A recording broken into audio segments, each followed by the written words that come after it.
from this point on, Fridays and Saturdays are going to be some SCP stuff. And I'm going to be starting, as previously stated, with the Anti-Memetics Division. Because I really like the story, and I haven't seen anyone really talk about it. Partly because that's the joke of it, but still. This video is going to be a basic explanation of SCP stuff. The SCP Foundation is called the Foundation, but we refer to it as SCP Foundation, just for clarification in our world. But SCP is Secure, Contain, Protect.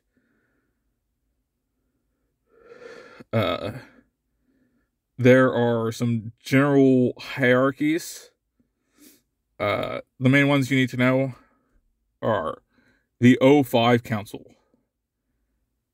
A council between 5 and 10 people, usually. Sometimes it's more, sometimes it's different. There is no official canon.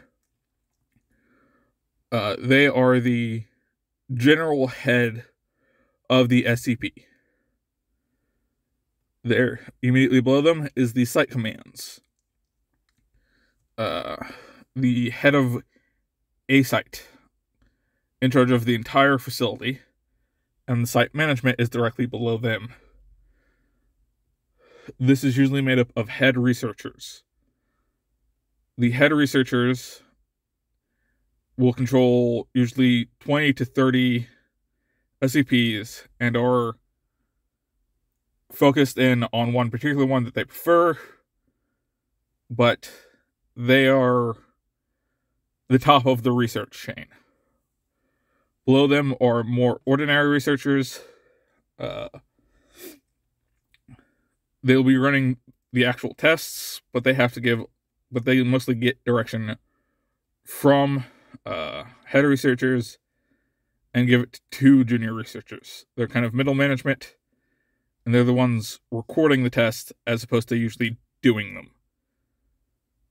The doing is either done by head researchers if it's a big project, or junior researchers if it's a little project, or if it's dangerous. The junior researchers are usually the ones in the room with the SCP and the D class, who I will get to in a moment. They're getting their instructions from the researchers and telling D class or the anomaly, whatever, what to do, and performing small-scale testing. Usually on decently safe objects. And below them are the D class. These are usually people plucked off of death row,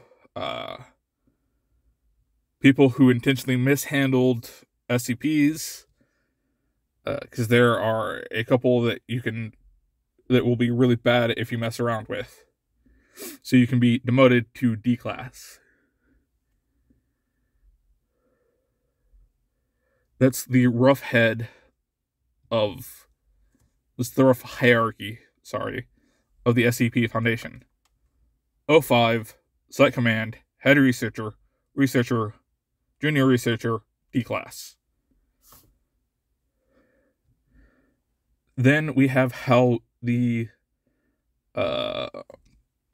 SCPs themselves are classified.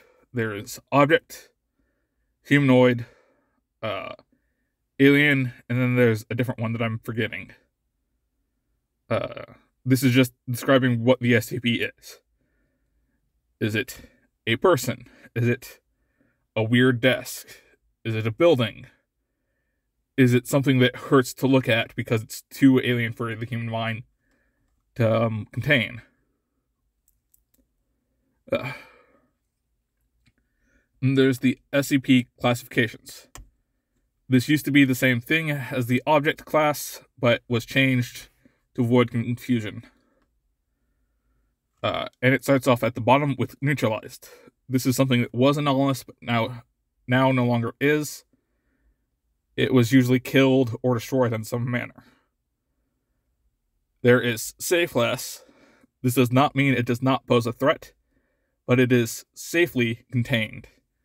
There is little to no chance of it breaking out of containment unless something very specific happens to it. There's Euclid class containment. This is most humanoids, whether they're sapient or sentient. A sapient is like they can think and talk and move like a person, while sentient is like your dog is sentient, but it's not sapient. Then there's Keter class. Keter class is anomalous that not routinely break out, but have a high chance of just breaking out on their own, regardless of what or who is doing anything to them. A lot of the more famous ones will be known as Keter class. And then for specifically the antimimetics, there is a higher tier that is not used very often. That is the Apollyon class. The Apollyon class is the Apocalypse.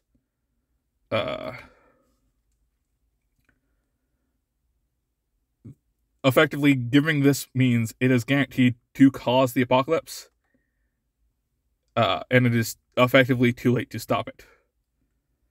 The only way to stop it is if a different Apollyon class SCP is activated beforehand and destroys the world first. The O5 and site commands do not give this out because it is omitting defeat. There are considered 2 other classes of containment type, but one is restricted above your pay grade to learn, and the other one is not relevant, so I won't bother to explain it right now.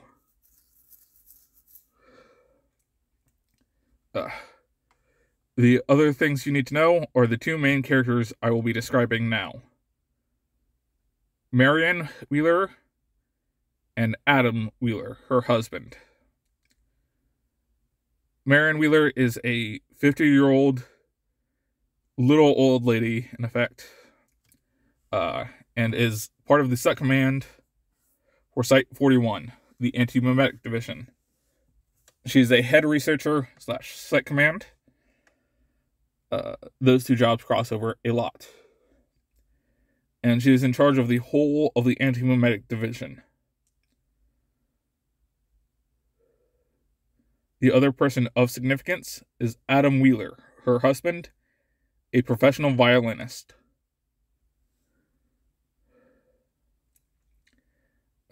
He is a lanky, tall man who is also 50 years old. And he is not unique, but a relatively rare case of someone who has mimetic and anti-mimetic resistance. He has resistance to things like cognito hazards, mimetic effects, and anti-mimetic effects because his brain is literally built in a different manner than the ordinary human. 1 in every 300,000 people have this effect. But it is still exceedingly rare because there are plenty of anti-mimetic SCPs that are creatures, to some degree or another, that don't particularly like not being able to erase your mind of them and will target people who have this effect.